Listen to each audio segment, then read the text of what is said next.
Welcome to the Underground QA podcast. I did a shorter cut of the music from the first take, which you didn't see, but it has significantly less dancing, y'all. It's fine. We're a podcast dedicated to empowering QA professionals to have an active voice in the video game industry. It's a podcast about quality assurance, obviously, and I'd like to welcome you. My name is Chelsea Curran Adams. I'm a QA manager at Riot Games, and my pronouns are she, her. I have counting myself, I have 4 QA professionals with me today, and I'm going to let them introduce themselves. Why don't we start with Chris or Ariel? Hello. All right. Ariel, go ahead. I'm a bad host, y'all. You're doing great. Hi, I'm Ariel Smith. I'm the QA manager of Extra Games. We're currently working on a project called Torchlight 3, and my pronouns are she, her.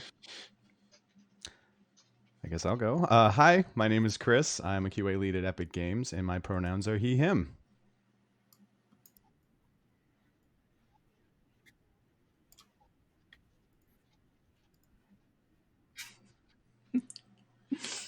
Hello, I'm Nick. I am what year is it? 18-year QA veteran.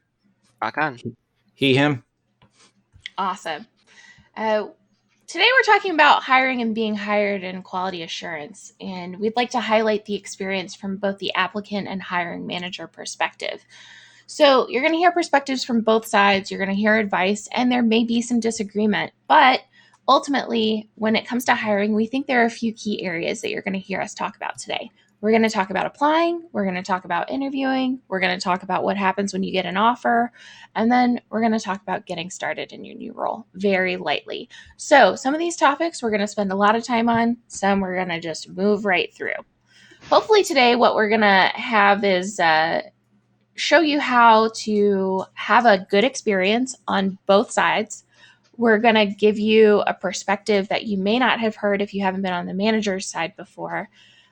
Or we're going to give you the perspective of the applicant side, which you may not have had recently, or you may not have had the experience of in terms of the interview process. And then lastly, we're going to speed through just some general tips. So there may or may not be something that hits, but you have the opportunity to influence the future if you want to hear more about a specific topic. So please make sure to suggest either via Twitter or this Twitch stream, or reach out to us directly. I'll give the email at the end, but make sure that you tell us what you want to know. We are happy to add future episodes.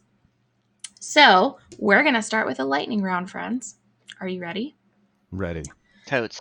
Today's lightning round is on resumes and cover letters. So first, I would like to give you the topic of do's. So what are some do's? Just one tip for folks watching. One do is include accomplishments, not job descriptions. I think I frequently see resumes that each bullet point when it comes to the job just tells me what you did there, which is not something I need to know because generally I can infer that from a title. What I really want to know is what you did that was special there, what you accomplished, how well did you do, that kind of thing. Like, tell me how it went, not just what it was.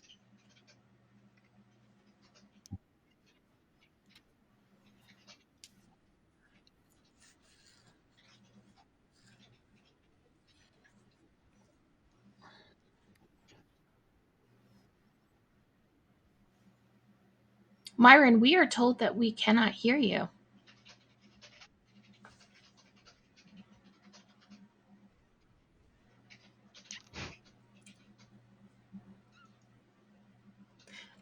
While Myron's fixing his audio issues, we'll come back to him. Another do? One do for me would be to make sure you have something in there that indicates that you know what you're applying to.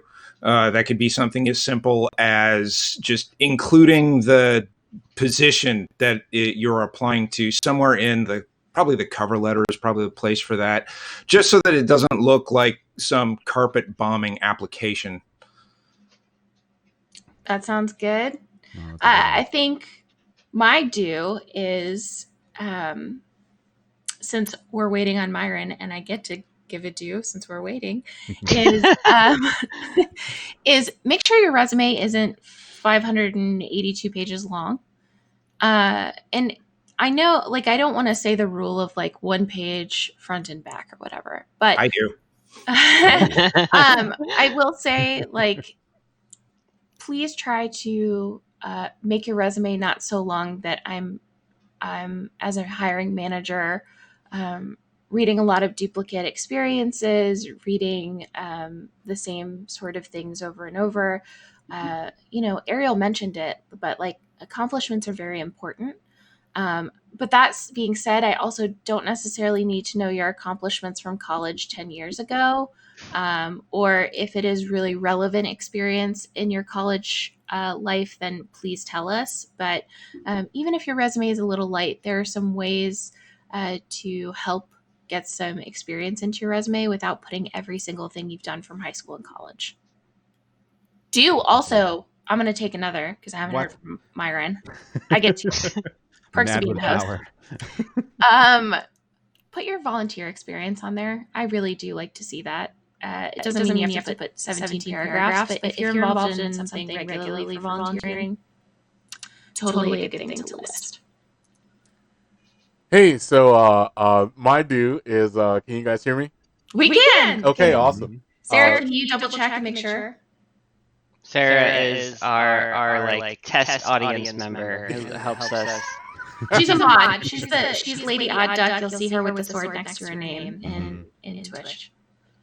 And she also runs all of our social media. She does. She's amazing. All right, Myron, let's try. Yeah, so my do is I would say do tell a story.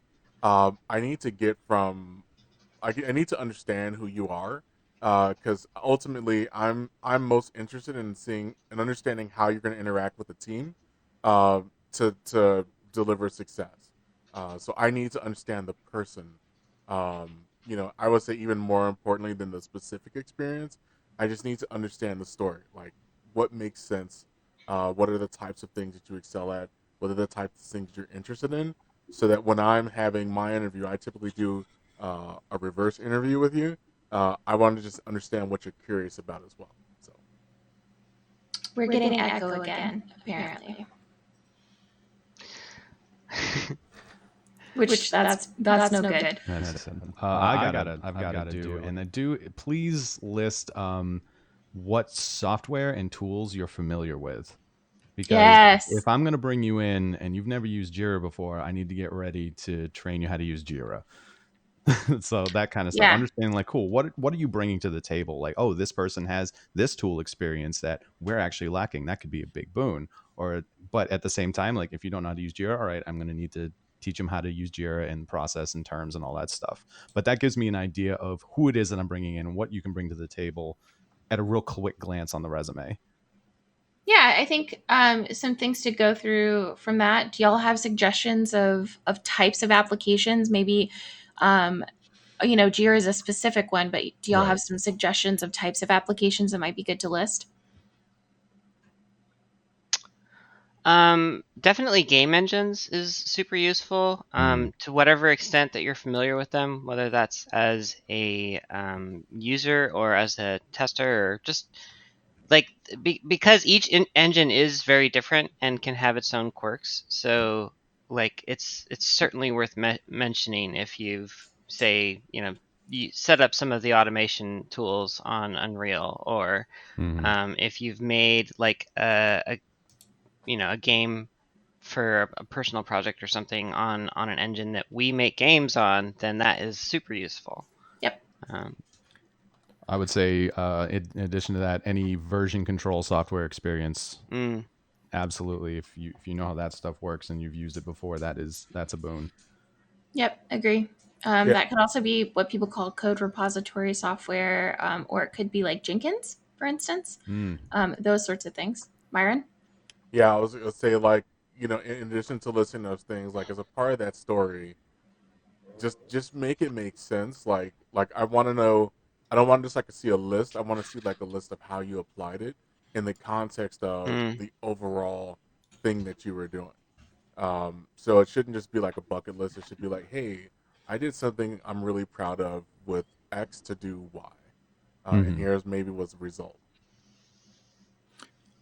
On the mobile side, some things that are really neat to see is if you have experience with things like Charles Proxy or Wireshark or Logcat/DDMS, some more things like that, but those types of tools. Awesome. Yeah, I think that is like a whole specific category of like things that you can use to demonstrate that you're a specialist in some way, right? Like being familiar with the certification process, for example. There's specific tools related to doing certification like Xbox Manager and stuff. So being like able to say that you're familiar with those is a way of proving that you're a certification expert. Yep. All the PICS experience. Yeah. Okay. So now to switch the topic, don'ts. Give me a don't. Okay. This is a big don't pet peeve for me. With cover letters, I don't want it to just be a summary of your resume. Don't just it's like like what Myron was saying, tell me a story, tell me who you are, tell me, and like what Nick mentioned, like mention that you understand what it is you're applying for and what company you're applying for, but don't just list off your resume in your cover letter, because that does nothing for me. Ariel. Mine is don't forget to proofread your resume. True. I say this as a person who had a typo in her resume and almost got binned for it by who wound up to eventually be my QA manager. But like he also got a referral for me, so he looked past this indecency. But to a certain extent, like being in QA, part of what we're doing is assuring quality, looking for errors, and making sure everything's polished. So I feel like it's extra important for a QA person to make sure that their resume looks polished and is a high quality resume. So just kind of generally speaking, like don't forget to like make your resume look professional, because that tells people that you're a professional.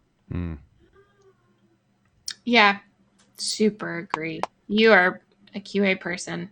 You are going to be asked to find those same mistakes. Yeah. And it doesn't hurt to have someone else look at it too. You don't have to be the only one to proofread your own resume. Sure. Yes. Yeah, I would say one don't is well, I would say I would add it as a sort of a yes and. So try adding things that make sense for the role you're targeting. So when I look at a resume, I need to understand that you understand what the job description was saying. And so if you have maybe random things on there, just try to pull out some skills, experience, or tools that you used while you were doing that thing that may even seem random, and apply it to the role that you're applying for. I think Ariel, you said earlier, I don't want to get the sense that you're just sending 1,000 resumes out of the same thing. Because if I have a conversation with you, it's going to be really apparent that you're going to be asking me questions like, so what's this role again? And that's just not a good look. Yeah. I will say kind of a reiteration of something before, but don't go on too long. Even if you're doing the long form curriculum vitae, CV, like resumes are the ones that are supposed to be much shorter in the CV, or the longer form ones. But you got to remember that whoever's reading this stuff is going to be reading through a lot of them. So even if you're doing the long form CV, try to be as punchy as you reasonably can. Yeah, you got to think of your concise is the word I'm thinking of. Yeah, there it is. Yeah, you got to think of your resume as being like your elevator pitch. The elevator pitch is something that you want to tell someone about a game or a movie or some awesome idea that you have, but you only have the amount of time it takes to ride the elevator to explain it to them to get them to buy into it, right? That's your resume. You only have an elevator ride to explain who you are to this person before they move on to the next resume. Yep. Super agree. And so does Shinobi. He Yeah. agrees too. So, Sarah, Lady Odd Duck, gave a really good tip. Reading things out loud is super helpful for finding grammar mistakes or spelling mistakes. Love that one. That was a good one. So, actually, just as a plug for a future episode, we're going to do an episode on resumes, and stay tuned because this was an area we were really passionate about in the pre-show, and we feel like we have a lot more to offer. So we're looking for guests. Do you feel like you're a resume master? Tell us. Definitely add us. Do you have a resume that you want us to rip apart? That too. We are totally going to do some live resume reviews for the show. So please let us know. Okay. So here's a question. How are y'all finding folks? Where are you finding people for your jobs? Right now, I'm finding them on LinkedIn. That's kind of like the main place that our company goes to look for candidates right now. And I have found that to be interesting because there's this option on LinkedIn to make it really easy to apply to a job. You literally just like click a button and send your resume off, and then you've applied. And so that in particular has wound up in getting like a lot of responses, but a lot of them are from people who don't necessarily know what the job is. They just saw the title and was like, yes, I want a test job. I'm going to click apply.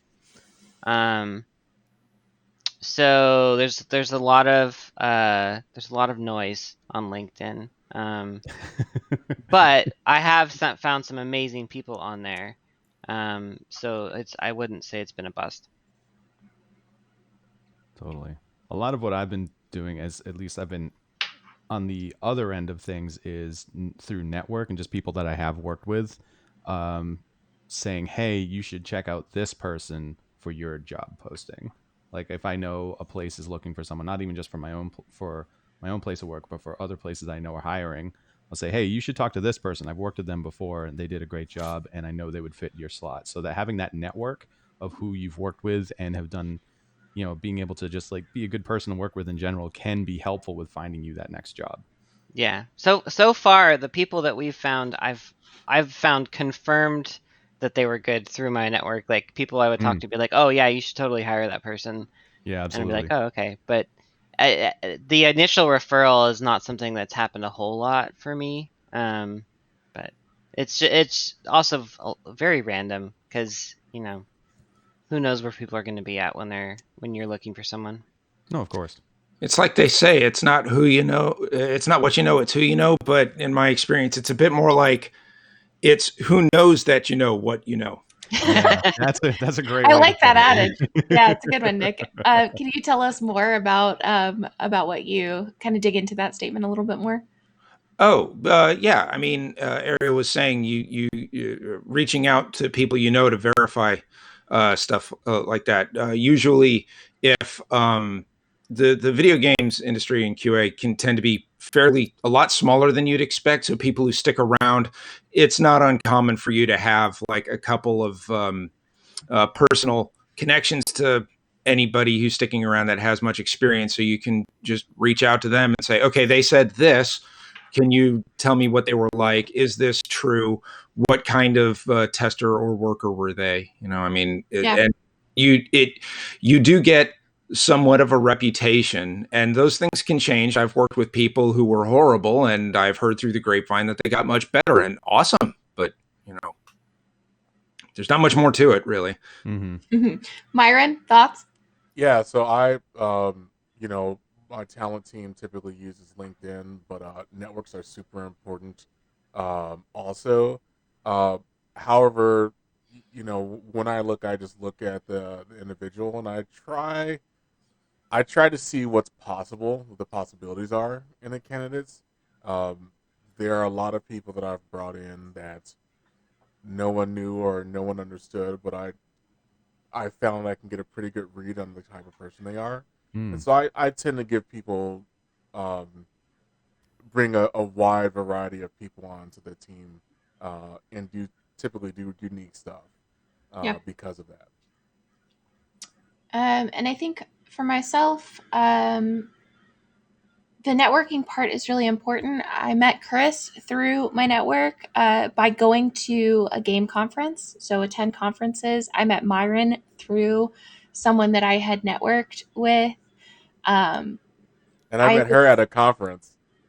So, I mean, I think like when we say expand your network, do it. And so the conference that I met Myron through was actually a software conference. It wasn't game industry conference.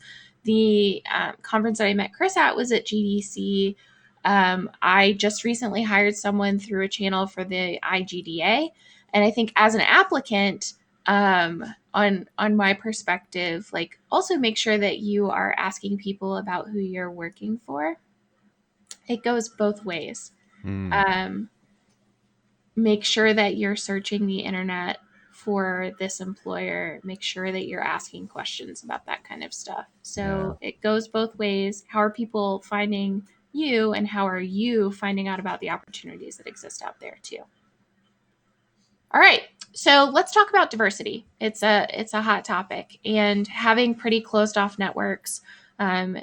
People will say that the game industry is incestuous. You've kind of heard and seen that a little bit. That's a bad term. I think it's opening up a little bit more, and let's talk about how we can open it even more. So, what can we do in QA to be more diverse as applicants, as hiring managers? What can we do? So one thing is that I've found that sometimes people have very like specific ideas for what a candidate is going to be like in mind, and anything that falls short of that platonic ideal in their head is not going to cut it. But I think it's better to adjust what you're looking for and your expectations based on the role itself, as opposed to just having this hard template that you look for all QA testers. Because each role is going to be different. Sometimes certain skills will pay off more than others. Um, and then the other thing is, like, I think it's good to bring in people of a variety of experience.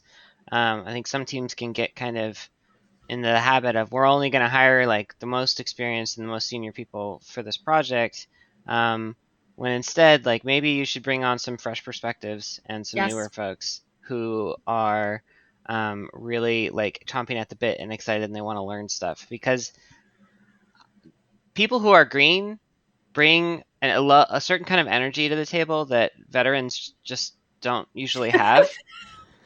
Just to put it honestly, and it's good to have a mix of both.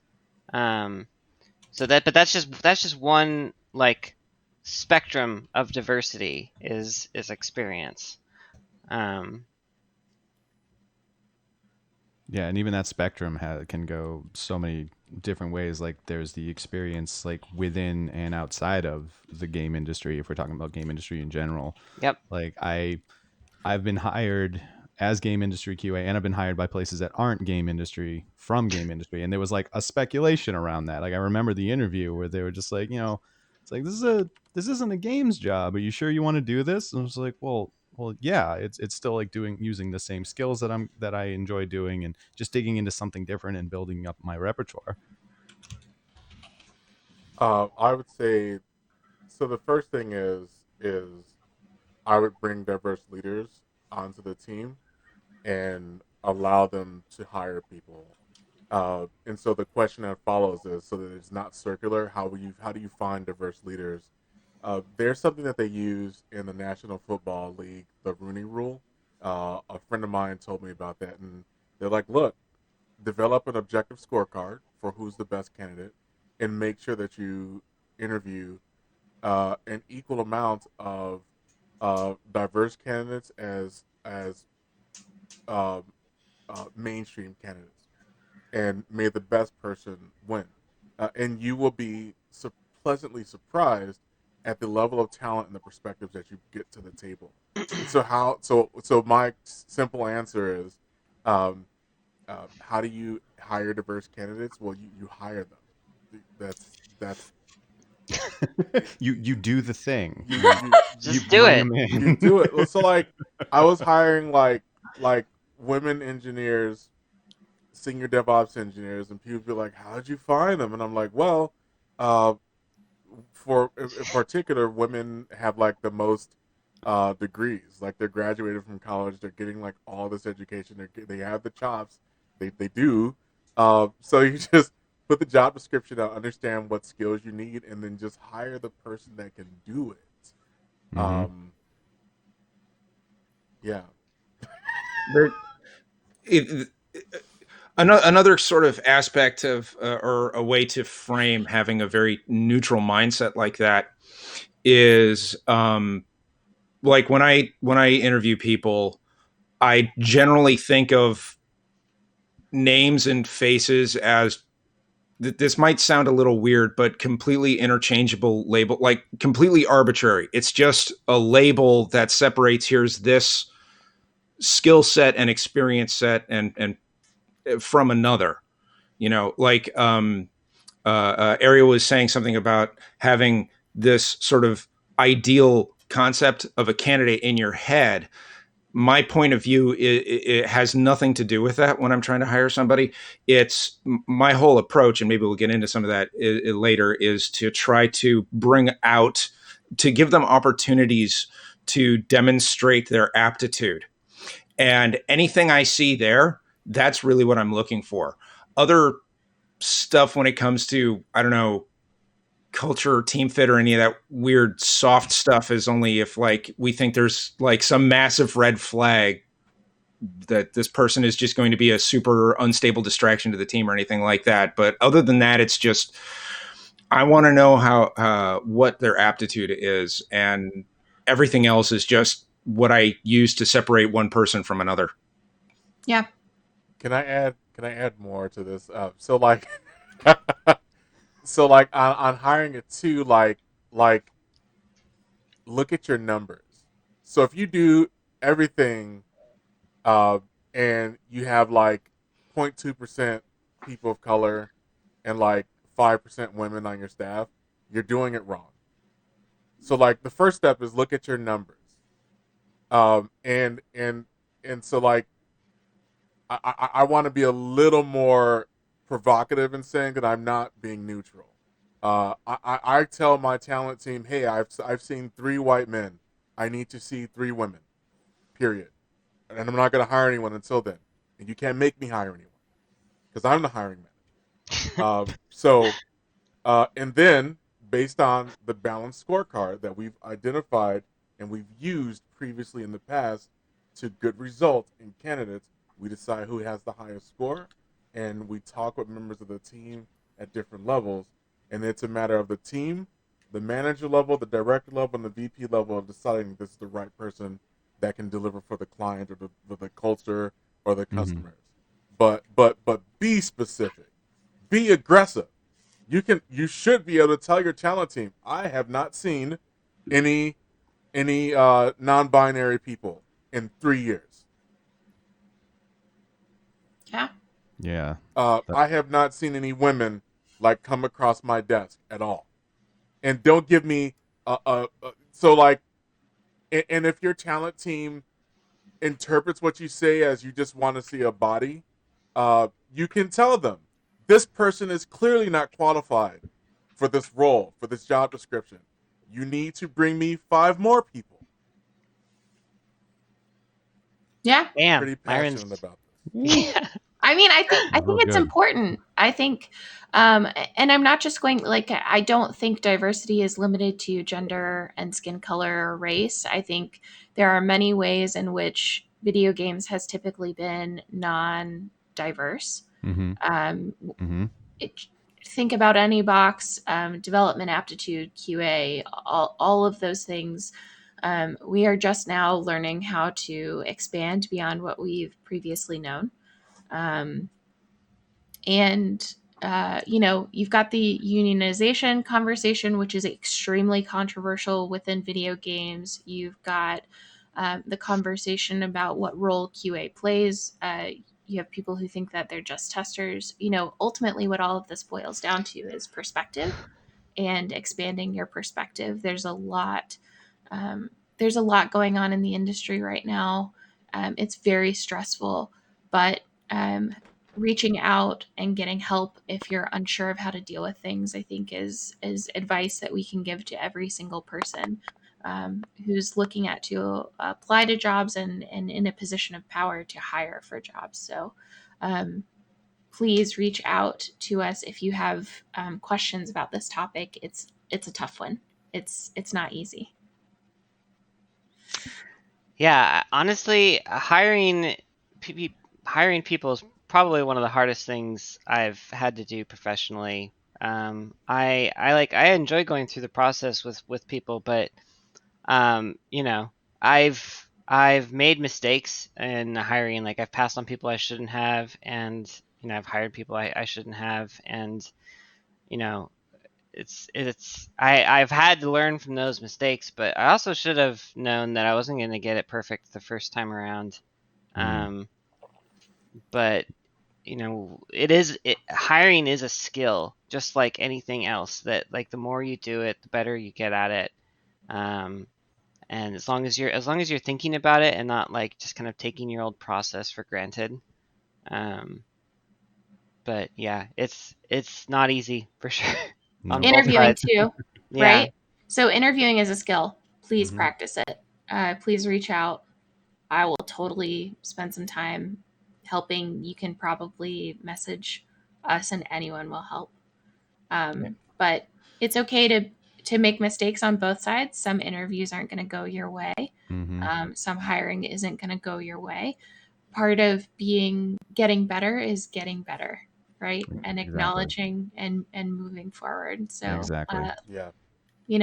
it's okay to make mistakes. It's not okay to make mistakes and not admit that you made them. So. Yeah, if you interview and hire enough people, it's inevitable that you're going to bring on someone that you probably shouldn't have. It's Absolutely. no, yeah. It's just like it. Yeah, it's just like if you're in QA long enough, sooner or later you're going to release something that has something bad broken on it. You're going to get asked that dreaded question, "Why wasn't this found earlier?" It's going to happen. It's just going to happen. Why wasn't this found earlier? Yeah. Oh Lord. All right. Moving on before all of us tilt off the planet. We've been circling about interviewing. We've kind of talked about it. So let's talk about this as both a manager and as an applicant. What are some keys to being successful in the interviewing phase? You've applied, your resume looks good, you've crossed the gate. What's success in interviewing, either being the person interviewed or interviewing someone? We talked about elevator pitches earlier. Sorry, Chris. No, go for it. Have an elevator pitch to summarize your story, like who you are and like your journey there. And make it as compelling as you can, using your personal style to get the person on the other side of the table interested in asking questions. If you get them to ask questions, then you can sort of like run the whole interview, and it'll be a pleasant experience for both of you. So it's not about dominance. It's about, oh, you play Factorio? I play Factorio too. Tell me what you like about it. Have you found anything that's really weird or janky? I mean, it could be as simple as that. So have a pleasant elevator speech that leaves a few strings that people can pull on to have a great conversation. I think, yeah, the elevator speech that you're talking about should answer two important questions too. One is, who are you? And the other is, why this job? Like a story that tells who you are and what your kind of path and trajectory has been career-wise, that winds up at, and now I'm here and I want to apply for this job because of X, Y, and Z. The story will explain that, like it'll explain your interest to a certain extent. So when you get to the end, it's a natural conclusion to the story that you just told. Mm-hmm. And then that will make the interviewer feel like, oh, okay, yes, everything that you've been doing has in fact been leading up to this, and you are a perfect fit because of X, Y, and Z. No, exactly. So yeah, I think if you just think of it in terms of answering those two questions, who are you and why this job, you'll be in the right ballpark. I think that fits for both sides, right, Ariel? Like, who's your company, who's your team, and why do you need someone in the role? Yeah, why this candidate? Yeah, one of the things that I said in the chat, and this is something that I never thought would be the case until I like interviewed a bunch of people and like developed a personal style for it. But Mm-hmm. there are some times that I'm really excited to see the candidate. I'm like, yo, like you came from that company, you're working on that, like boom, like I want to see this person. I want to see the product. You know what I'm saying? Like, yo, like tell me what's it like? Like, And Mm-hmm. so like I'm really trying to sell this role because I want to work with this person. That happens. That's real. One of the things that that I really learned with, because I had relatively recently done a lot of interviews, and just previously with doing interviews for people to hire for my team, was that a lot of the times on interviews, like maybe you're brought up with a question that you weren't expecting, and you got to kind of think on your feet, and you're kind of talking while you're thinking. And one of the things that really helped me a lot was asking for a minute to think about it. Yes. Just be like, do you mind? That's a good question.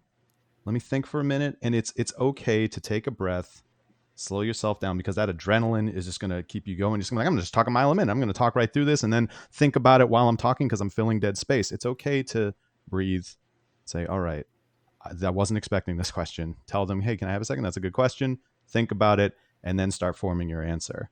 That shows that at least to me, it felt like it showed like a person is thoughtful, that they're not just trying to just kind of give me whatever I want to hear. They want to actually answer the question.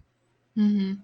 And if you want to buy also, no, go ahead. I was just gonna make a stupid joke. Yeah, no, with that one, it's also important to keep in mind how long you're taking to think. And this also comes to other questions to make sure that you're being concise with your questions. Same with the resume. The amount of time available for this is limited. Right. So I always remember one interview I conducted where someone took 15 minutes, I think it was, to basically describe a simple bottleneck. It's like this was way too long. So that's a lot of context needed to build up. Like, here's how this bottleneck is. Like, you need to know this, and you need to know this. Now you can understand. It wasn't even so much setting context. It was just sort of droning aimlessly. Oh, goodness. Yeah. But another sort of piece of advice is to do everything you can to avoid answering a question from the interviewer as yes or no, because either they didn't mean the question to be a yes or no question and they wanted you to expand upon that and give more information. And if they did actually mean it as a yes or no question, then they probably aren't thinking about the question they're asking too carefully. Yeah. Any kind of like question that you think is a 1 or 2 word answer is probably they're looking for more than that. Yeah. Yeah. I'm trying to think of an example of a question that might sound like it has a 1 or 2 word answer, but actually you would really want to know a lot more than that. Does anyone have any examples? Yeah, I have kind of an abstract example of something along the lines of, are you a hard worker? Broad abstract things. Like, obviously, it not only is it phrased as yes or no question, it suggests its own answer. Yeah. Where a better way for the interviewer to ask the question would be, describe a time when you had to work really hard and push yourself. Yeah. So then you're asking for that story and that background. Also, the context. What is their definition of hard work? Because if their idea of really hard work is I had to work 1 hour of overtime once, You know, in the regular workday, maybe there was a lot of very hard work, but then you also have to explain that, you know, this was you know, a very demanding thing, and you know, asking for any more was, you know, some of this other stuff, and that goes into context, but all of that goes to defining what you mean. So that kind of stuff is really important when you're answering the questions. Yeah. I think what I like to think about is particularly kind of driven off of that is that um, you as an applicant or an interviewee get the opportunity to interview the company that you're applying for. So I think something to not forget is to make sure to take time to do that. The reason why I say that is, you know, Nick brings up a good point of like, hey, 1 hour of overtime, they may think that that's a lot of work, but you need to ask the questions to understand if your perspective is off about that. Because work-life balance, because knowing the culture of the team is going to be key to you being successful. And I will be honest and say that I um, for a very long time was not good about interviewing the company that I was applying for. It led to me having to fulfill a perspective of a hard worker um, in ways that I was not, you know, that later I wasn't happy about having to do, whether that was giving up time with my family or kind of dealing with a political or cultural deal at wherever I was working. Like, you inherit the culture of the company that you're working for, not that you can't change that, but you should be very specific when you're in the interviewing phase about interviewing the company that you are interviewing with. Yeah, I mean, it can be like real simple. So, like, the first time I realized this, like, well, I was in an interview, Chelsea, and this is when I was starting to realize that developers were people too.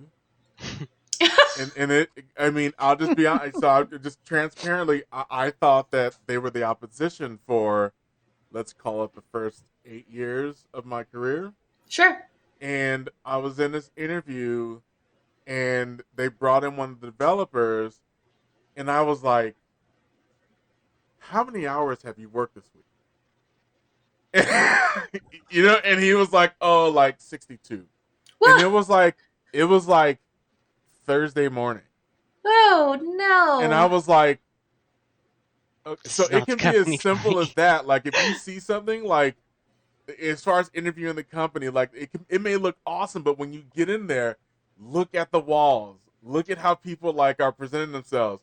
If you walk through and you can hear a pin drop, like these are signs. If you're not cool with a command and control culture, you may want to run out of there. So, like, Well, yeah, but I mean, the perspective also is if you're not comfortable with an open floor office space, let me tell you, it's going to be hard, yeah, right? So you need to assess what you want as a person. Are you mm-hmm. comfortable with not having a cubicle? That was a rough transition for me. Hmm. Mm-hmm. Like, these are questions you have to ask yourself, and you Yeah. need to be able to ask the person you're interviewing with. Yeah. Yeah, like, yo, can I see the lunchroom? Like, if you go to the lunchroom and it's like stained carpet, and like the coffee is the stainless steel metal, and it's burned as heck, no matter what you put in there, it's like, all right, this is what they care about, the teams that are doing the work. Like, can I see this? Can I see? You know what I'm saying? Like, if Hmm. they give you a tour, you know, do the tour, but like ask for like one thing that's not on the tour, because they could have like swept up the tour room, to bring out the interviewees. So, check the place out before, during, and after you leave. Some of that stuff can come up in a phone screen too. Like when you're talking to the recruiter and you haven't even interviewed with anyone actually at the company, you can start to feel them out and get a sense of what their culture is like there. So like I was once interviewed for a position, and right off the bat, I was like, look, I really like where I'm working right now because they offer me a lot of flexibility. They let me work from home when I need to or take time off when I need to. What is your like work from home and PTO situation like? Because I want to know what kind of work life balance I'm going to have. And they straight up told me, oh, we don't do work from home at all. And I was like, oh, okay. Well, then there's not really much reason for me to proceed in this interview, because like I knew that was a deal breaker for me, because I need that level of flexibility. So a company that can't give it to me is just, it's not going to be a good fit, no matter how awesome they are, or the project, or the people working on it. Yeah. Finding out what fits for you is good. Like, it's okay to work crunch if you are okay with that. But these are things that you need to really ask about and be comfortable with the answer. And so, like, what I have written down is have a list of showstopper things that you need with the role. It is both sides, right? Yeah. Absolutely. Things like learning Jira, I generally wouldn't put as a showstopper for a hiring manager, right? I can teach you how to use Jira. But if you don't know how to write a test case for a specific level that I'm looking for, that may be a showstopper for me. Or writing automation or using Wireshark, like Nick said, or some form of packet sniffing / networking understanding. Like, we all need to walk into the conversation with our eyes open, and with knowing what we need out of the role. Understand why you're transitioning if you're leaving a company. Understand why you need someone if you need someone. Can I give one more pro tip before we go? Please. Pro tip: if you go there and there are a number of other people there who are interviewing, talk to them. Oh, If yes. if you feel like the people are jerks, then you know what the company is looking for. You're going to Ooh. get a sense of where the company is going by talking to those people, because they're like in their best form. They have their cleanest clothes on, and if they're still a jerk, in your opinion, based on like who you are, then you know what the company's looking for. Typically, that's gonna tip you off a little bit, It's an and then interesting get curious perspective. about that. Get curious about that. Along those lines, you can go also ahead. check Glassdoor reviews, Yeah. but take them with a grain of salt because Yes. you know Yeah, I was you can gonna get say, some There's bitter plenty of people on there. salt in there already.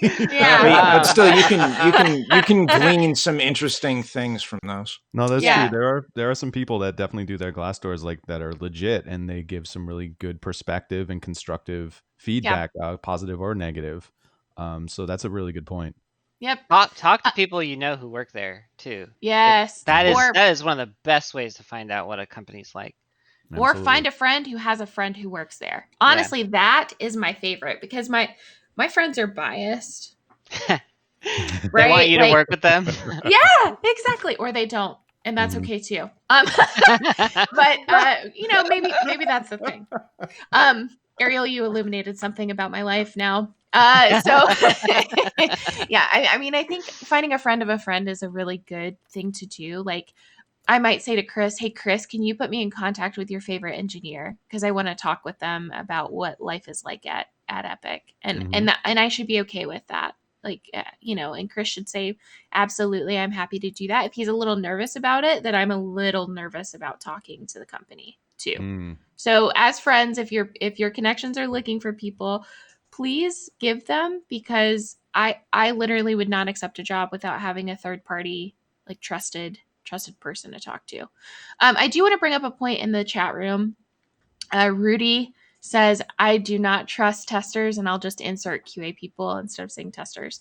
I don't trust QA people who don't ask questions in the interview phase as interviewees. And I totally agree with that. Yeah. And maybe it's the case that they like asked all their questions in the phone screen and they didn't have any new ones. But even still, like, I would expect that they are curious and want to ask questions of the specific interviewers that they're talking to, even if they already asked all of their questions about the company, generally speaking, in a phone screen. Like, I want them to like look at us and be like, well, what's your job like, and what's your day-to-day like, and why do you stay here, what attracted you about the job, and like, just try and suss out what the company's like from the interviewers, if nothing else.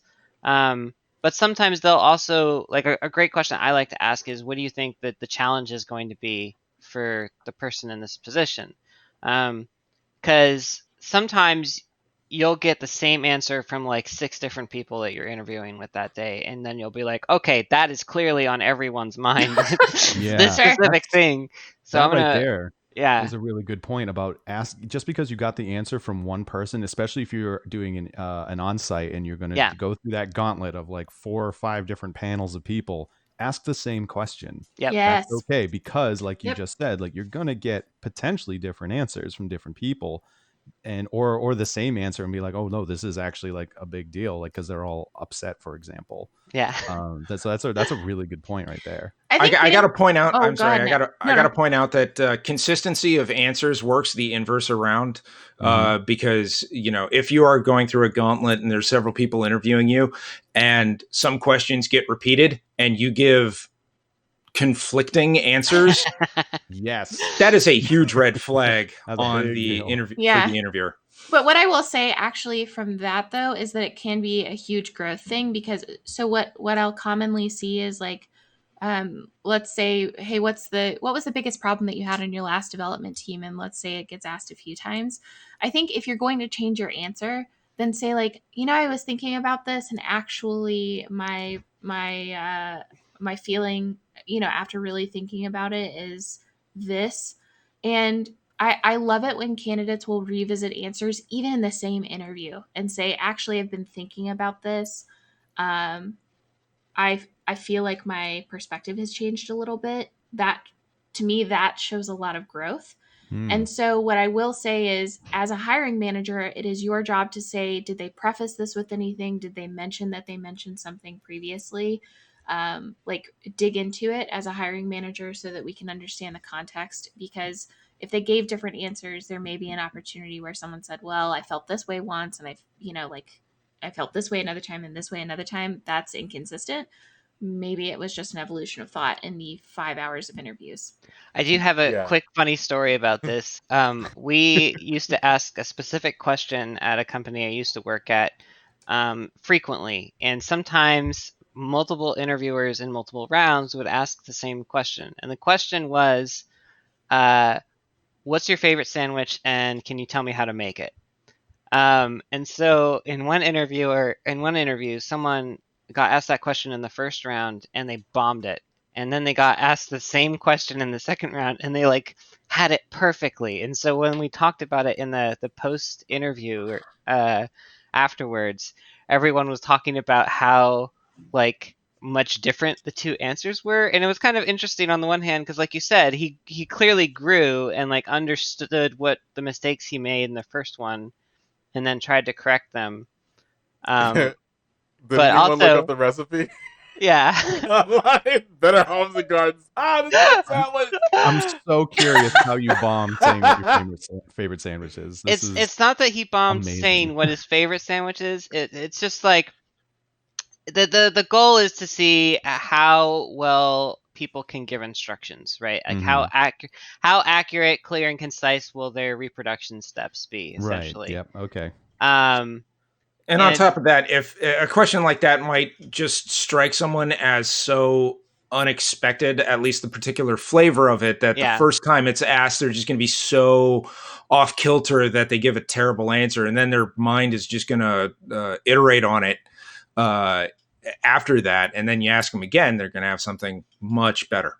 Yep. Yeah. It's kind of like, I don't know, the weird Google questions that Google which they don't do anymore. Thank God. So they have stopped doing those. But yeah, just like asking like weird questions just to see what people do with it. It feels like a weird kind of mind game thing that some interviewers do. So that's actually why they don't do them anymore. They got really negative, and it's like riddles actually. Riddle like questions are not good if you're looking for a specific answer. Right. However, if you're looking for critical thinking and how someone walks through that, then you perhaps are going to get what you're looking for. So I'm really careful when I ask these questions. And you should be very careful if people are asking you them of what they're looking for out of the answer. Because I instantly know if someone is going to ask me a riddle-like question, it's a trigger for me as someone being interviewed. Like I instantly am repulsed generally by that company. If you're looking for a right answer, I don't want to be your right answer. I'm just going to be honest. It's not asking me how I approach something. It's literally asking me for a right answer, and that makes me angry because there Yeah. isn't one all the time. And one thing I will say is there's this strengths finder tool that Yes. rates 34 strengths. And so I will just say consistency is important. Consider the role, understand what you want the person to be doing on the team. So, for example, if you have a whole team of really creative people, but you're doing something that's like business rule intensive, you're going to have to be doing a lot of calculations and doing a lot of like searching and logs and debugging and blah blah blah. You might need someone who's super consistent for that. But like on that 34, like the 34 is the thing that you operate at the least. So like consistency is 34 for me. So I'm like literally the least consistent type of person in the universe. And uh I answer questions based on the information I know at the moment. So I always answer things differently. Actually, when I meet people, I tell them if you need an answer to something, write it down because if you ask me after this conversation, I'm going to change it. It's not on purpose. I'm not fucking with you. I'm just it's just this is how I operate. So have in mind where you see this person on your team, and if you need consistency to build that dope team, then by all means look for it. Like you need it, look for it. Sure. I'm going to move us ahead because we're kind of touching on some stuff, which is what are the most important traits as a hiring manager that you are seeking for a good QA person? So when I look for a good QA person, I'm looking for someone who is comfortable saying that I'm wrong or calling out problems. That's um, because I know as a leader, I'm gonna go to what seems cool at the moment. I have a very agile mindset. Agility is really important to me. And I'll be like, look, we should probably jump off that bridge. That's the quickest way to get down to that thing over there. What do you guys think? And if so, I need people who are going to say, actually, that sucks. Most of us are going to die, and we're not going to finish the project. So in I that need order, those are the priorities. and so And what worst I of found, all, we're not even going to finish the project. yeah. Well, you have to end it with the value, right? That's Right. a pro tip right there, right? Right. Other thoughts? Then the Myron jumps out of an airplane without a parachute. I really look for curiosity because QA involves a lot of investigation, whether you're trying to figure out how this bug happens or trying to figure out what this feature is going to be or what the schedule is. Like, you need to ask a lot of questions in order to have the context that you need to do your job, and you also need to be able to ask questions just to do some of the more practical aspects of it, like bug hunting.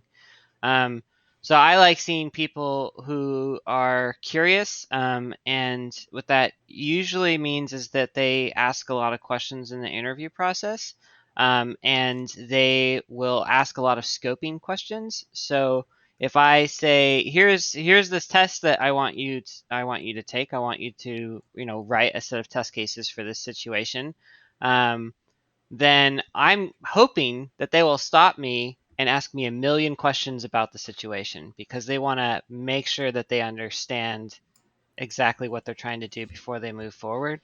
And so scoping questions are one of the most important things that I'm looking for when I give hypotheticals, of like, what would you do in a situation like this? Because I like getting practical examples of what have you done in a situation like this, because it's nice to have people tell you what they've actually done. But I also like seeing people work through problems that they would run into in the job. So that's one of the reasons why I like to make people write test cases as a test for their interview. Because if they're going to be writing test cases on my team, I want to know that they ask questions and will ask the designers, what do you mean by this? And wait, how would I even test that? Can I even test that? Like, there's a million questions that go into testing any feature. Other thoughts? If I boiled it down to 2 words, I'm looking for aptitude and professionalism. My experience, for the most part, if I can say that someone has both of those things, that means there's at least a path to resolve just about anything that comes up. Can you expand on what you mean by aptitude, Nick, so that folks understand? Sure. So one of the things I look for when I interview people is, again, this might get a little abstract, and let me know if I'm getting too far into the weeds here, but a lot of different people can think about things in a lot of different ways. And so we were talking about asking questions where you're looking for a right answer. A lot of my questions, I'm not looking for any correct answer. When I ask questions, I am trying to give the applicant an opportunity to show what they're capable of when it comes to detailed instructions, clear communications, creative thinking, problem solving, deductive reasoning, all of these things. And if I can piece a lot of that together and say, okay, because all of those things go into what makes for a good tester, because it's such a reactive and elastic discipline and field and things. It calls on a lot of stuff. And I found that if someone has, to some extent, the mindset that they need, you can boil it down to just the one word, aptitude. And then if you have a good sense of professionalism, and probably the easiest way to describe that would be like, we don't have to be good personal friends to be able to work with each other. Sure.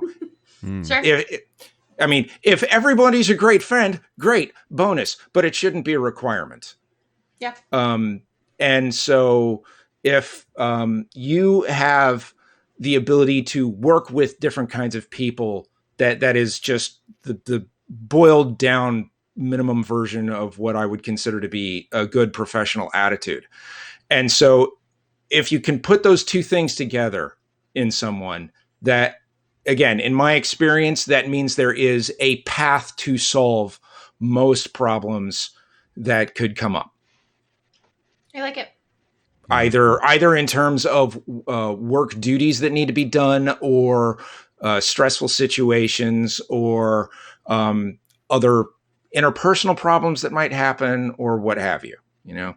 If you have a rough interpersonal conflict in a team, or between someone and someone else in another department or something, you should be able to boil down the interaction to, this is just this is the requirement for the job. You shouldn't have to do anything more than that, and no sniping at each other or anything. Interestingly, this has also been very helpful for me at certain points when managing up. Sure. Absolutely. If you have a rough boss, and you can kind of just boil everything down to what's absolutely required and point out to them that this is what's required, everything else is noise, let's try to center everything, you can really settle down some situations that way, with some luck. I mean, if you got a really bad boss and they insist on being a really bad boss, at the end there's not too much you can do. But any other last minute thoughts before we move forward? Okay, so I want to get to the most exciting phase, which is the offer phase. It literally is the most exciting thing I do as a manager, and obviously as an applicant, it's the most exciting thing, right?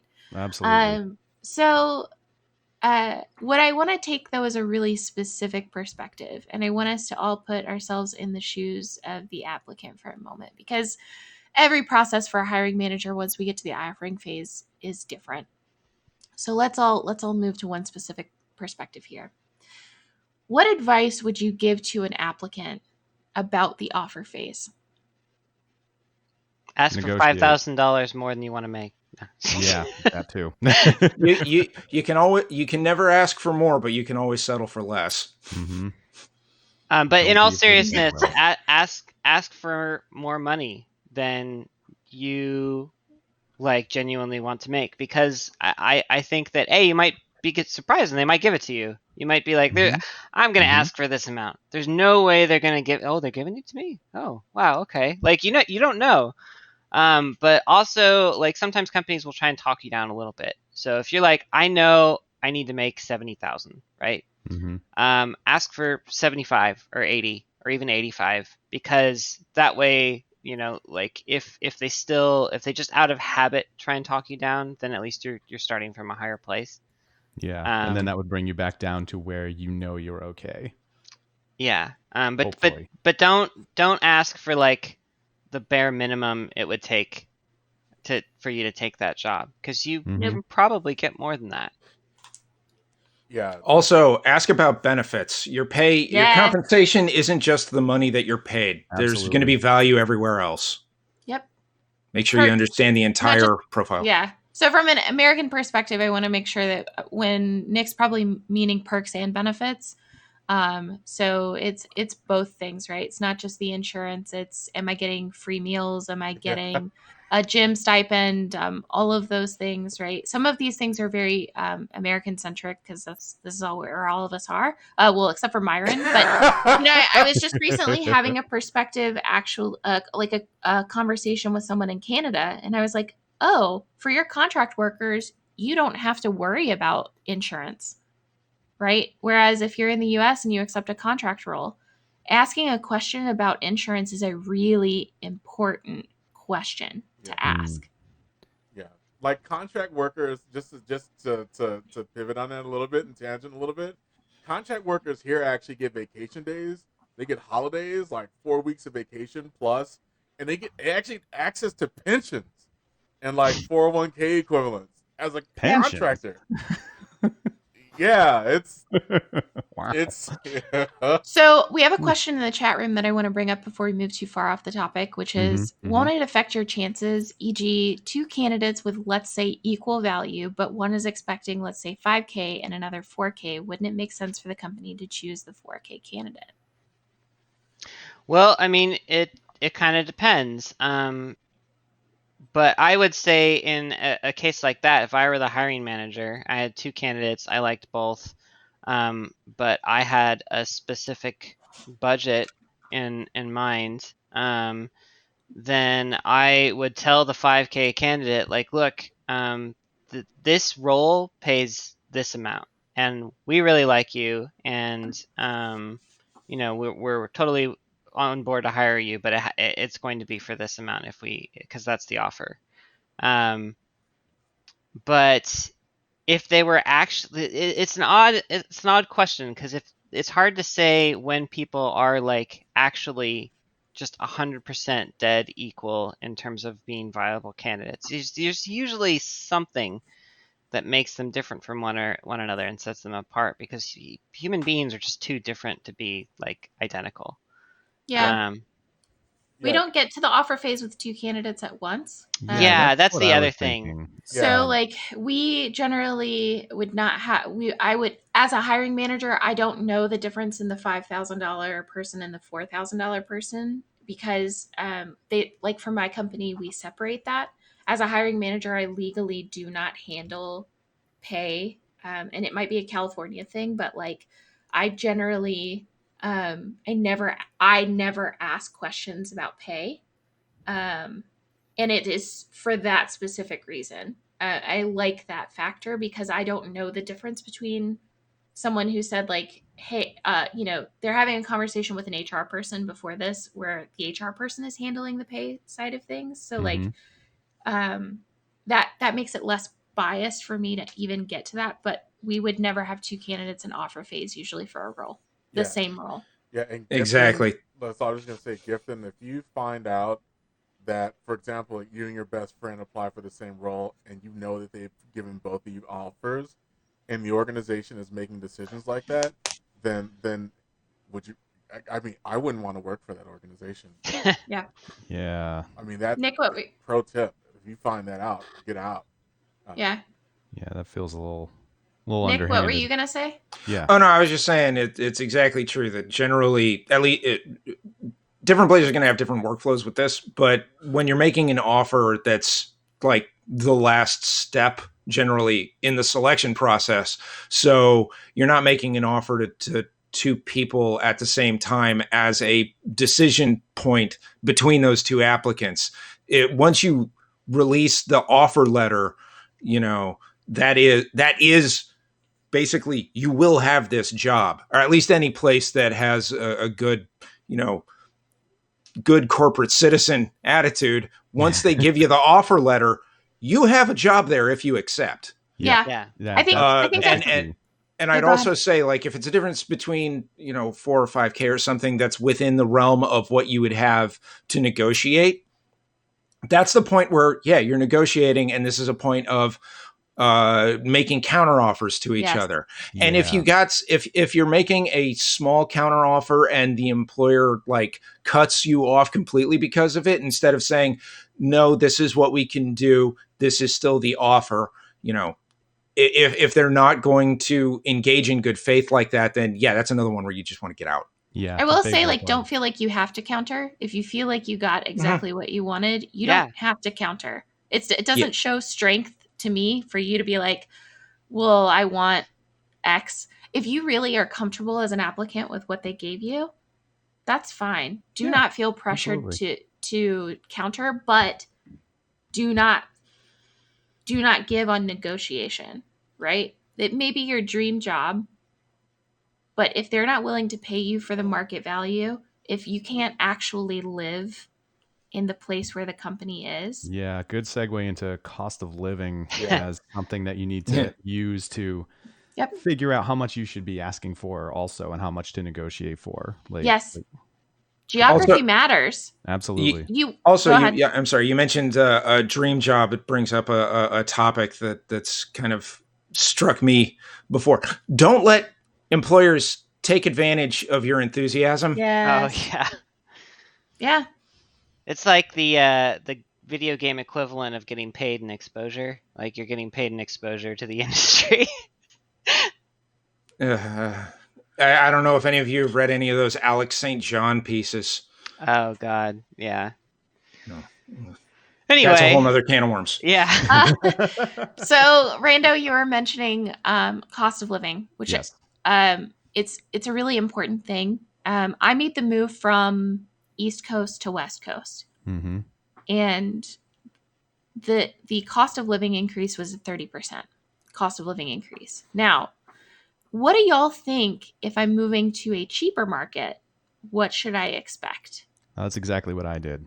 I moved out of one area. I moved out of the Boston area, which is very expensive, and moved down to a lower cost of living area. And the pay that I negotiated, I needed to keep that in mind. Like I did some research in the area that I was moving to, like just what I would have done. Like I interviewed at some places that were over on the West Coast, like in Seattle and in LA.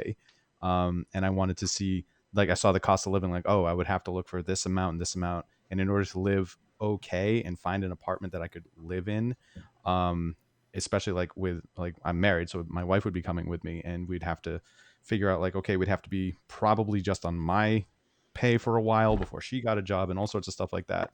And then looking to moving out of Boston area to a lower cost of living area, it's like, okay, I have to also expect that my salary will not be as big as it was in the larger metro area.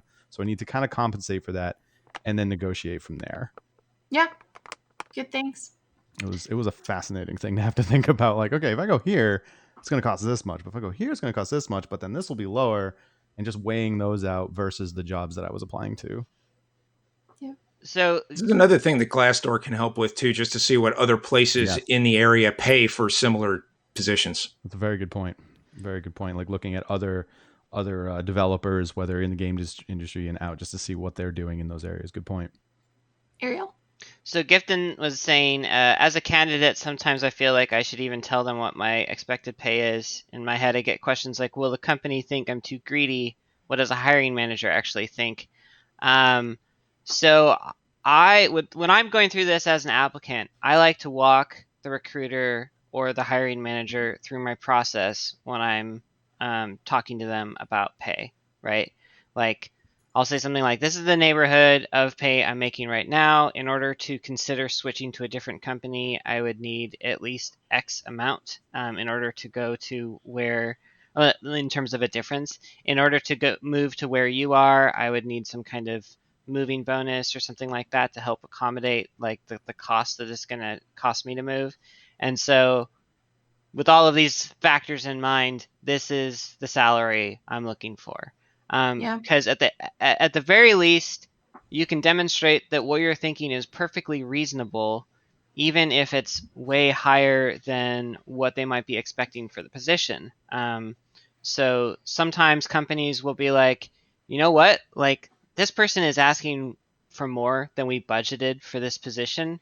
But maybe that's our fault. Maybe we didn't think about the position right, and we need to adjust our own expectations. Let's see if we can change some things around in the budget to accommodate what we really need in this role, which is this more experienced person. Or they might tell you like, well, this is just that's just not in the budget for this particular role because we don't need someone who has that specific level of experience. We need someone who can do this specific thing, and we have $70,000 to do it or whatever. I have both had that happen to me and hired that person recently. Yeah. So I would say don't ask for money arbitrarily, because that might seem greedy, right? Like, how much do you want to make? $200,000. Why? Well, it sounds like a lot. That's not a good enough reason. Like, that'd be nice. Yeah. I would like that. I mean, I would be fine with that too. Can we do that? I like this system. One thing I will say, like we've mentioned connections a lot. I am not shy about money. Please don't be shy about it. You are only hurting yourself if you're shy about money. So don't be afraid to reach out and ask. Honestly, I would call Rando and ask him the same question if I was applying for a job at Epic. I would be like, hey, you are my friend, or I know you through a friend. Can we have a really frank conversation about cost of living and money? I know it's scary. Like, I can hear the apprehension for some folks when we talk about money. But guess what? This is a job. This is how you live. This is how you take care of your family and build your retirement and make it so that you can have the life that you want, so that you aren't living to work, you're working to live, which is the goal. Yeah. And so if a company doesn't see your value, that's hard, like that's a deal breaker for me. Remember, we created a list of showstoppers. Yeah. The other thing I will say is you are not legally obligated to tell a company how much you make currently. Right. And be very protective over that. You, at least in California, you do not have to tell, and you should not ever be asked how much you are currently making. In California, it is against the law for someone to ask you how much you're currently making. You can voluntarily tell them, but be protective over yourself and give yourself a raise, and then tell a friend, and then they say you should give yourself another raise. I literally had to double someone's number, one of my friends, not long ago, because they were like, hey, I think I should be making this. And I was like, double it and we're good. Because the company can only say no. That's the other thing. If the company is so fragile in the offer phase that they're going to retract your offer because you asked for too much, it is not a company you want to work for. Yeah, it's pretty toxic. Like what Nick said, yeah. Yeah, and like it may sound like we have it all like master. Like, I know for myself, when I had these conversations, I do laps. I'm like, hey, Amazon, put a 10-minute timer. I walk around in circles, do jumping jacks, meditate for like 5 minutes to get ready for it. So like, figure out how to get yourself calm. Understand. Remember your elevator speech. This is the reason that you're valuable. Why that much? If they ask why that much, just repeat parts of your elevator speech. Yo, it's clear now that we're at the end of this that you need X, Y, and Z or Z. And here's, my elevator speech again. Yeah.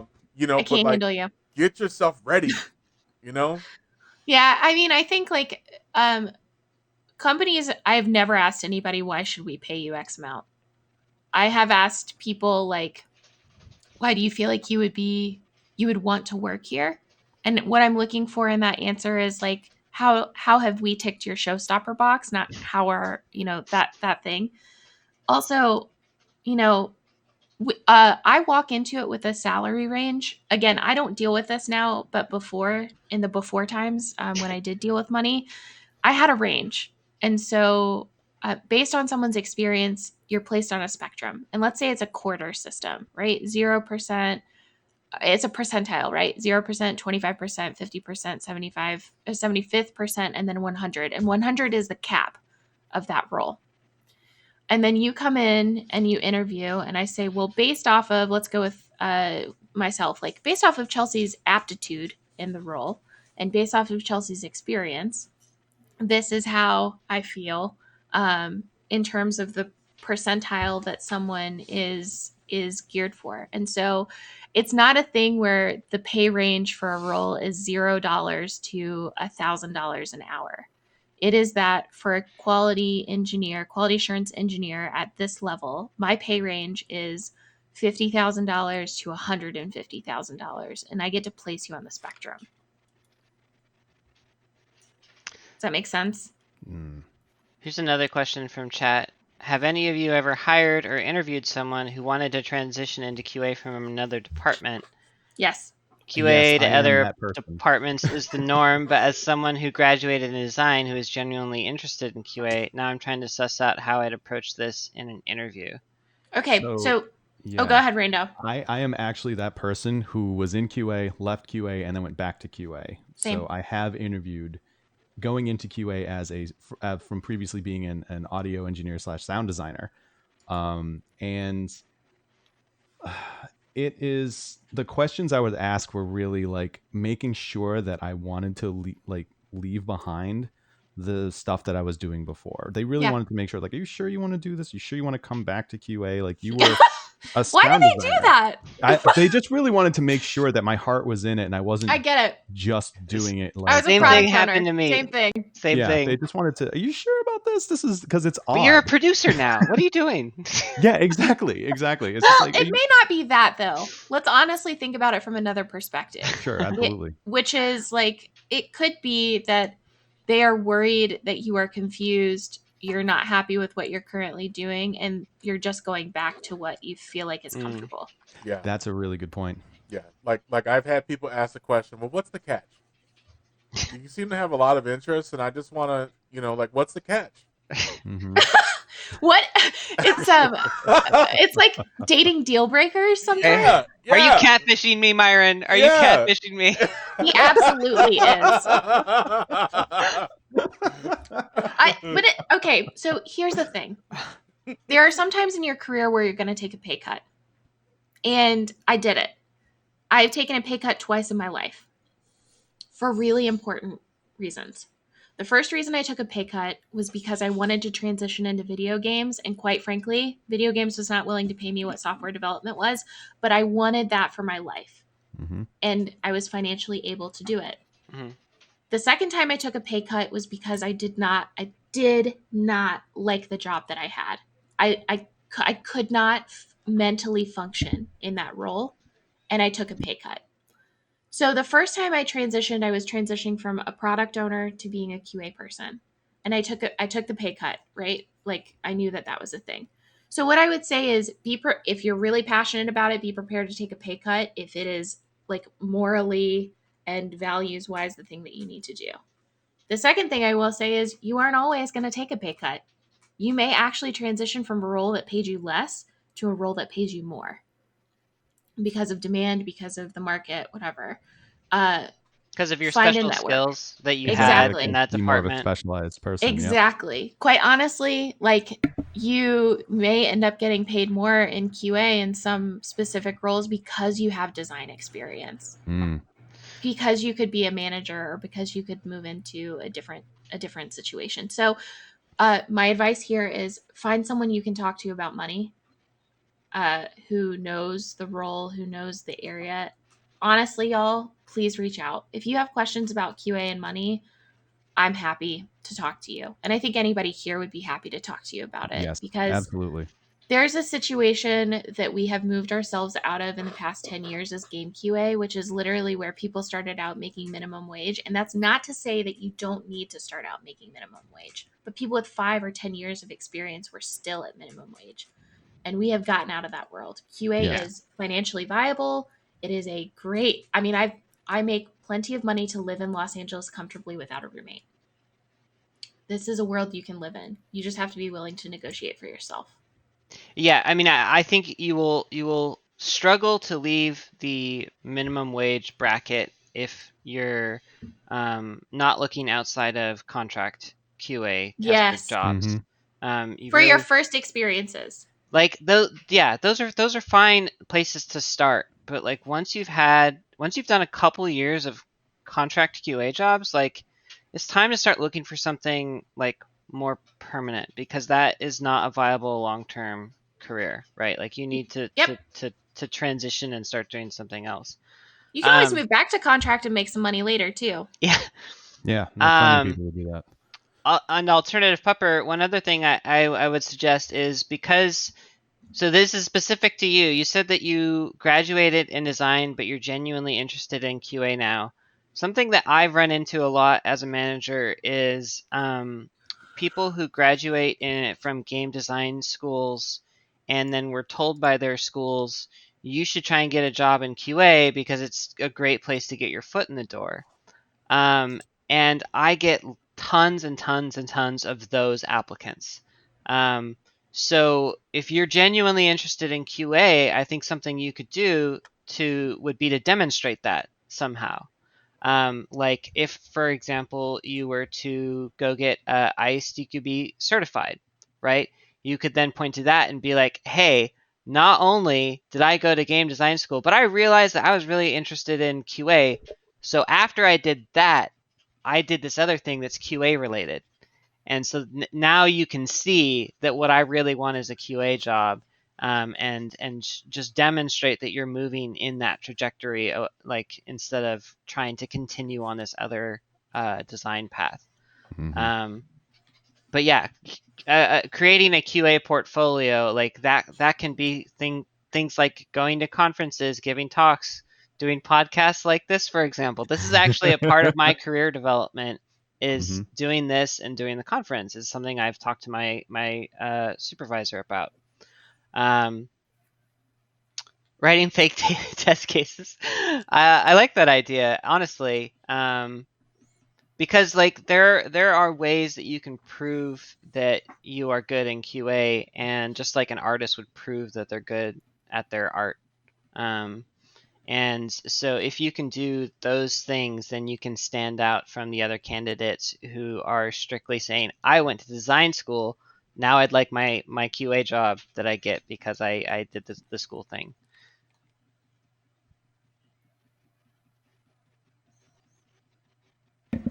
Yeah, okay. Any other advice for applicants in the offer phase or creating a QA portfolio or anything like that? Something that I have heard, I can't exactly speak to how effective or well advised it is, but when looking at your next job, ask for 20% more than you made on your previous job. At least. Yes, please. I mean, that's real. I think Ariel gave like a concrete number, 5K. Yeah, that's what I tell like more junior folks. But I think that's fine. But yeah, right? like ask for more than they're offering, or at the very least more than you're making, for sure, right? Because like if you are leaving a job for a job, you are in a good position bargaining wise. You have a job. You don't need this job that they're offering you. So at the very least, they could do something to like incentivize you to move, because it's stressful, right? Like changing jobs and going through the interview process and all of this stuff. Like, it's an odd thing to do it for a lateral move. You still might, if you just really love the company and you're maybe dissatisfied with where you're at, like, and that's fine, you can do that. But also just don't forget that like when you have a job, you have a position of power bargaining wise because of that. Absolutely. I think also think about what asking for a number means for your paycheck. I think quite often people don't think about what the ramifications of the numbers that they're asking for are, but in the US, very US centric thing again, imagine that 30% of your paycheck is going away. So let's say if we ask for 5K, I'm going to pull up a calculator because even though I worked in finance, math is not necessarily my strong suit. So let's assume we ask for 5K. We multiply that times 70%, which is what our actual kind of quasi take home is going to be. And then you divide that over the year. That equals an extra $290 or so a month. And is that going to make a difference in your ability to make the decision? Now, if you move to Los Angeles and you said, is $300 going to change my life? It's going to be a different answer than if I moved to North Carolina. Is $300 going to change my life? And so also remember that you need to think about finances when you ask for pay in a very, very practical way. Take your tax situation into consideration. Rando said take his family situation into consideration. Mm-hmm. Absolutely. A lot of us have alternative things. Like I took into consideration my mom, for instance. Think about your retirement situation. Kids, do you need to save up for school? Like, are you going to be able to do public school in the area where you're moving if you're bringing kids along? For me, my fur child, I pay for a dog walker. That is a thing that I did not have to do when I was living other places. But that's an extra, $50 to $100 that I'm adding on. So just things to think about. All right, we're moving into a lightning round, y'all. All right. Another one. Buckle up. 30 seconds or less per panelist. Okay. I'm going to hold you to it. I'm going to time you. What one piece of advice about hiring, being hired, seeking a job, getting a job in games through the hiring process would you give that has not been said today already? I'm going to give you 30 seconds to ruminate on this and come up with an answer. We're going to watch me dance, and whoever wants to start can start. Joining a gaming community of professionals in the industry, especially if you're not in the industry right now and you want to break through, join a group and get like active, talk, ask questions, go to a podcast, ask questions. I'd say research the company you're applying to and learn everything you can about them. If they have free-to-play games, play them, right? They're free. There's no reason not to just jump in and check them out for 15 minutes. Maybe find a bug, right? And then bring that to the interview. But I am instantly more interested in someone if their cover letter, instead of just being like a copy paste, here's me cover letter, it says, I like your company because of X, Y, and Z, and I'm really looking forward to working at your company because you've done all of these awesome things like X, Y, and Z. That makes me so much more interested in someone because it tells me that A, they took the initiative to look into it, B, they actually know what job they're applying for, so I don't have to explain that to them later, and I know that they at least think they have the right skills for it. So yeah, definitely look into the company and then demonstrate that you looked into the company in your interview and your cover letter and your phone screen. Yes, look for values. One. Oh, I'm gonna ahead, still Myron. adding one. Find someone on LinkedIn that works at the company and invite them to coffee. Make a human connection. Ooh. On Ariel's, look for values. Does the company have posted values? Please read those. Yeah. And then for the free-to-play game, please do that thing. Yeah. But then third, the best cover letter I ever read was filled with League of Legends puns. And even though the position was not for anything that had to do with League of Legends, we were working on esports at that point in time. It was a really great way to make me laugh. And I was so excited to talk to the guy on the phone as a candidate. He works with me. Myron has talked with him. Jacob Taylor's cover letter, I'm calling him out right now. Jacob Taylor's cover letter was the best cover letter I've ever read. Jacob, I see you over there, man. You're awesome. Who's next?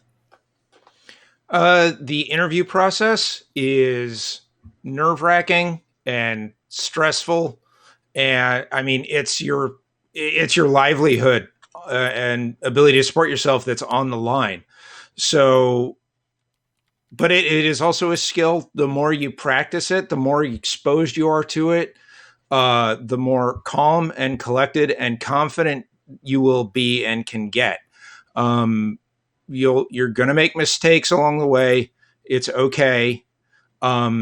Just try to learn from it, build up that confidence, try to know your value that you bring both in the financial sense and the professional sense, and that'll carry you through a lot of stuff. Because like we've been talking about interviewing the company, it can feel really really weird to like try to be grilling the company to see if they are worth it to you when you don't have much experience with this, but you'll start to build it and you be able to understand, like to be able to glean that information much better because you won't be so overwhelmed by the process. So it just takes more iterations and more time, and just be aware of that. Plus a million. Plus a million. Absolutely.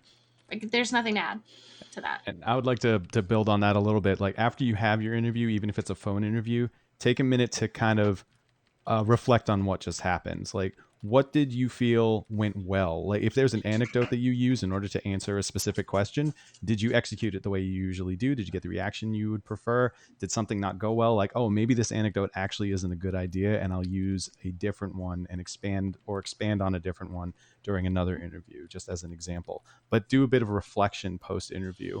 Yeah. Make sure, like, hey, like we had mentioned before with like asking questions of people, make sure you kind of look at some notes that you've taken. Like taking notes on an interview is extremely important because you want to look back at that later when the adrenaline subsided and be like, hey, did I actually like what these people said? Did I feel like I presented myself the way I wanted to present myself? And then that can bring you forward with like what Nick was saying, with being able to practice and grow and get better at the interview process. Yeah, I think my little 2 seconds of advice to go off of what Rando says, which is a chain off of what Nick says, which is a chain off what Ariel said, which started with Myron, or whatever this is. Please ask for feedback in your interviews. Yeah, definitely. I love giving feedback in interviews, but I generally won't give it unless you ask, unless it is an entry level position. So I pretty much always give entry level position feedback, but it's the only way you can get better. Nick mentioned it. Practice, practice, practice, practice.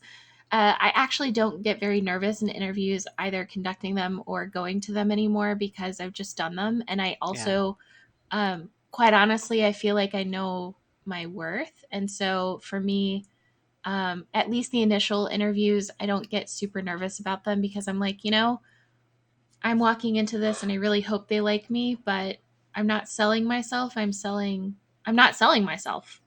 I'm just telling them who I am. And you should approach interviews that way. I mean, not all of us are in a position where we can't accept jobs, but even if you really need the job, your confidence is infectious, your optimism is infectious, your positivity, the amount of research that you've done. There is a formula to this. Yeah, and being able to show more of who you are, really can allow people to understand, like, all right, this is the person we're bringing into our group and who we'll be working with, and they can get a better sense of you, and that can go so far. Yeah. Okay. So Alternative Pupper said, "Is this asking for feedback at the interview itself?" Yeah.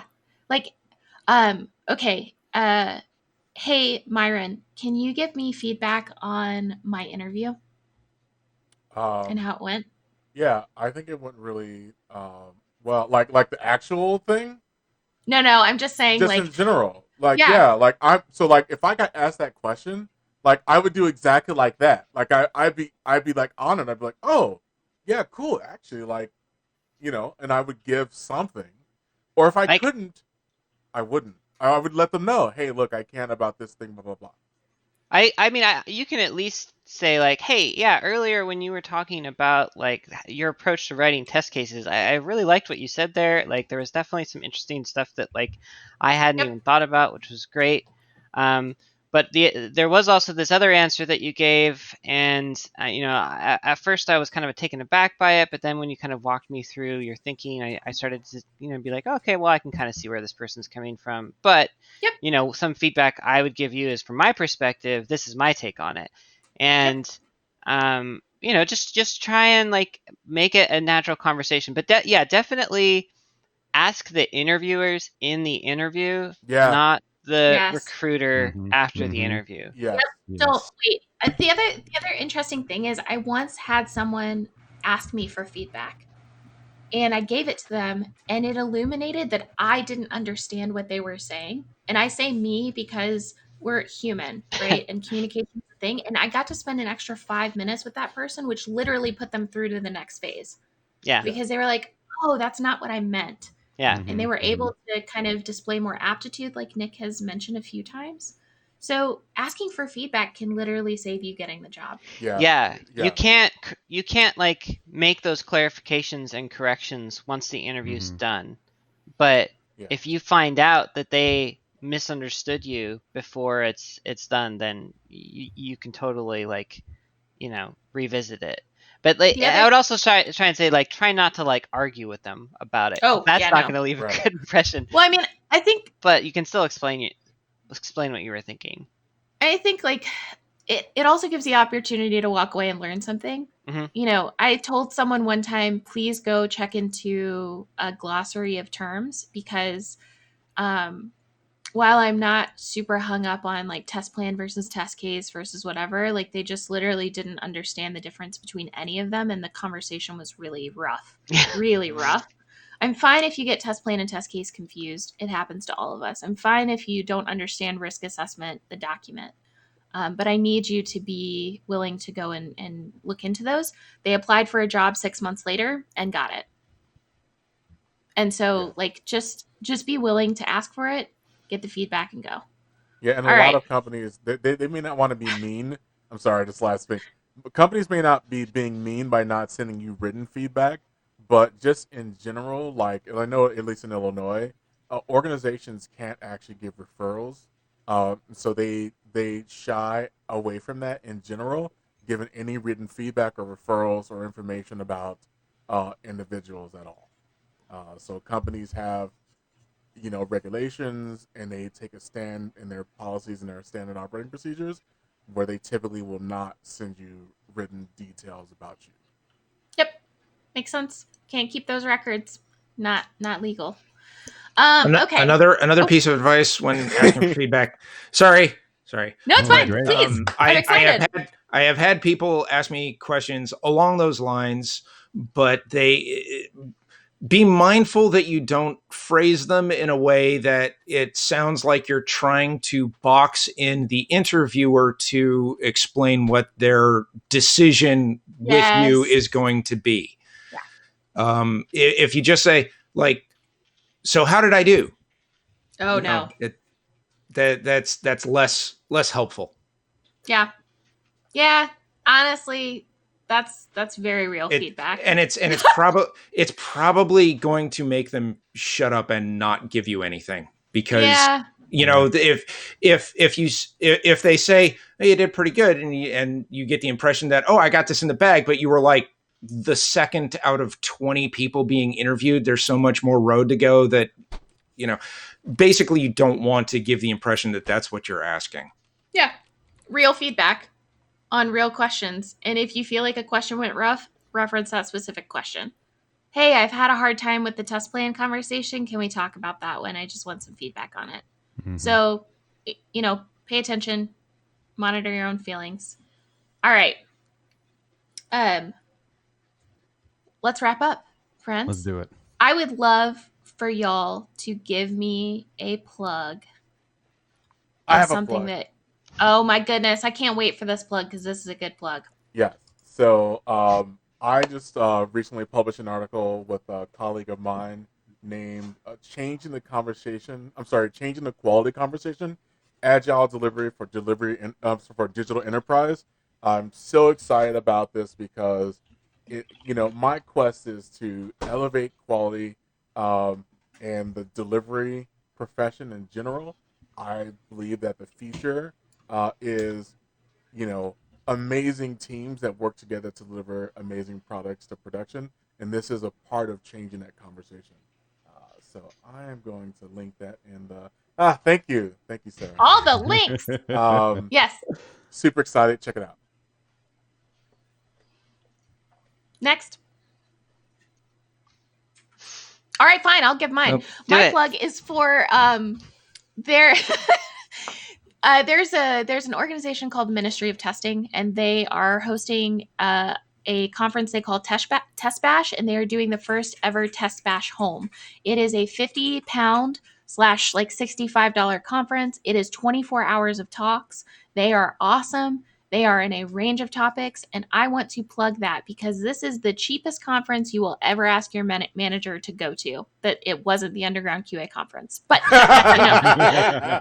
second to that, do the thing. Take a look at the program. When you are asking your manager to go to a conference, just quick advice: show them what sessions you want to go to and tell them why it would be valuable. And I guarantee that they will spend the $50 on you.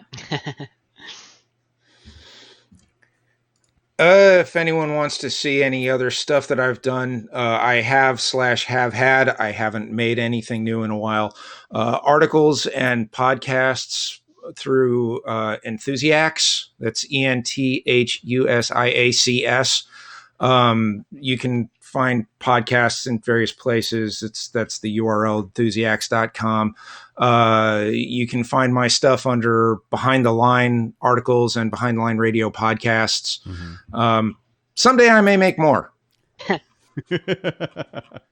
Or if you want to follow me on Twitter, it's at Kinetic Nose, KYNETYKKNOWS. And you absolutely should make more. And then come back and plug those. I like this cycle. It's a good one. I want to plug that thing that Chelsea was plugging. That sounds pretty cool. I posted the link. Please take a look. Perfect.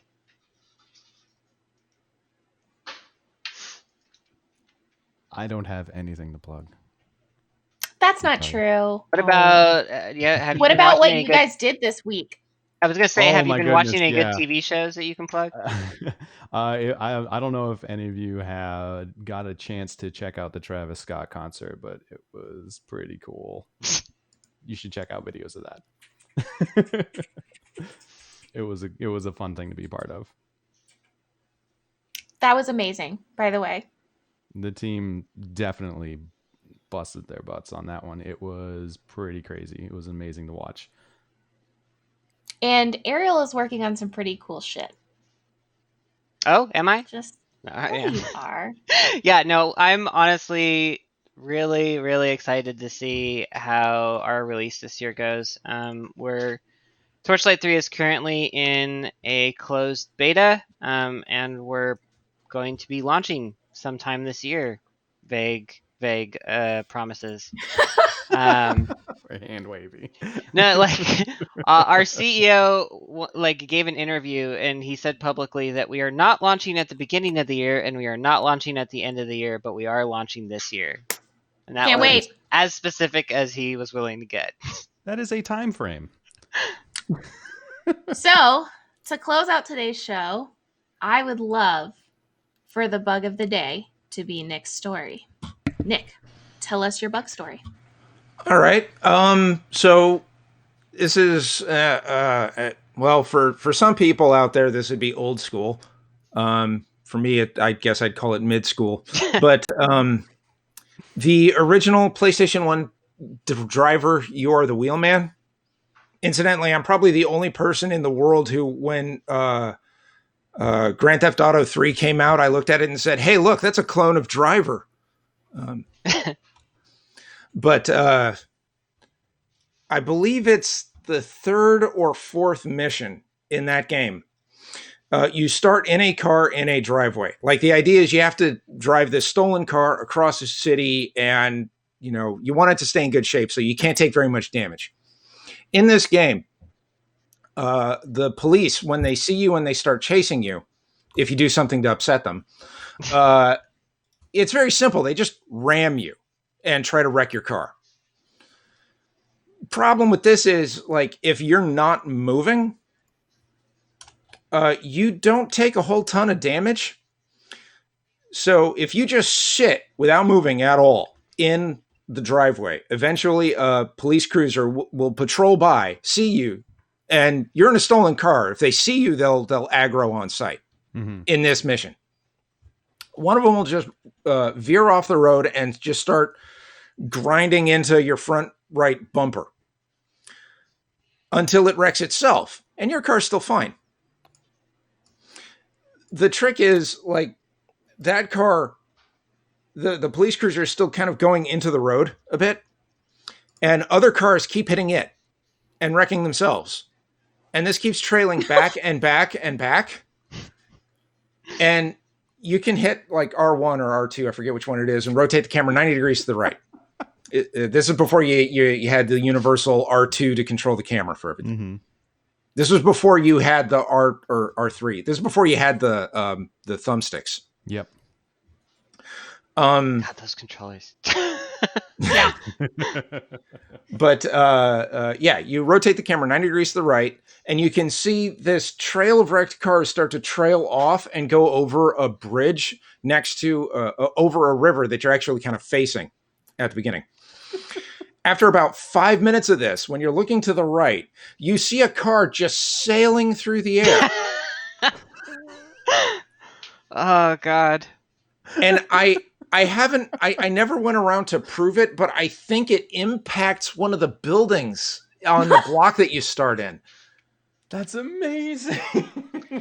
I suspect that this is because at a certain point, the trail of wrecked cars starts to overlap a spawn point at the edge of the render distance. Oh, That's where I think it is, but I never bothered to check to see exactly what was happening. And anyway, if I moved, that might invalidate the steps to reproduce. But that's one live bug. If you get a copy of Driver, You Are the Wheelman, I think it's the third or fourth mission. It's the one where you start in a stolen car and you got to move it across the street. You just don't move. And look to the right. After a few minutes, you'll see that. And interestingly enough, it also helps with completing the mission because your early aggro cops are all disabled. That was actually the first time I beat that mission was when that thing happened. It only happened because my friend and I were playing it. We got called out to help someone with something, help a neighbor with something. We came back in and we happened to catch it. It's crazy. Oh, good. That's a good one. I think I may have found a video of this. No, this is different. I was looking on YouTube for a video of this, and there's some pretty wild driver physics videos. I love physics bugs. They're just my favorite. God, there was one recently in Outer Worlds where there was this NPC who was like falling to their death in like a non-combat area, and it turned out it was because they were like climbing a ladder, and then something would happen that told them to never stop the ladder climbing animation. So they would just continue climbing up and up and up and up and up until they got far enough that they would fall to their death.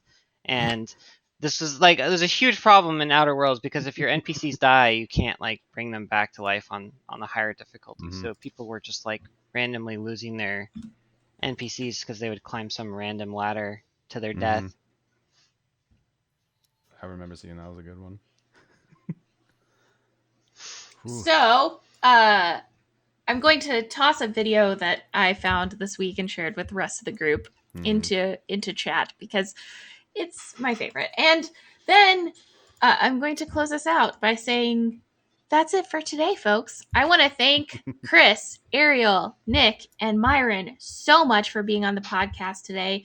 We also want to thank you, our listeners, whether you are listening to us live on Twitch, which our stream is twitch.tv/undergroundqa conf. That's conf, underground QA conf. Come watch us live. We stream live on Twitch. If you're listening to us on a recorded version on Twitch, if you're listening to us wherever you get your podcasts, Apple or Android or whatever, Space Wave, we want to thank you. We're here for you. Reply to us on Twitter. Let us know what you want to hear. If you have any suggestions, bugs of the day, we want to know. If you're a QA professional and you want to be on the podcast, or if you're not a QA professional and you want to be on the podcast, we want to hear from you. We want to hang. In either case, contact us at any of the aforementioned, I love using that word, social media means, or Underground Game QA Conf, that's CONF as in Frank, at gmail.com. Underground Game QA Conf at gmail.com. Gosh, y'all. Or reach out on Twitter at Underground QA because we want to hear from you. I'm a wreck. Why does anybody let me do this? Because You're doing it's great. enjoyable So great. for us to It's watch so you great. suffer. That's why. Can we make a blooper reel and then it'll just feature me freaking out and having weird gifts? At least I didn't do anything crazy like I did the last time. I think it'll also feature me struggling to get my microphone to work or something. I'm excited for this. Thank you so much again for joining us today. Keep playing, keep testing, and please wash your hands. Myron, the music. I want to dance.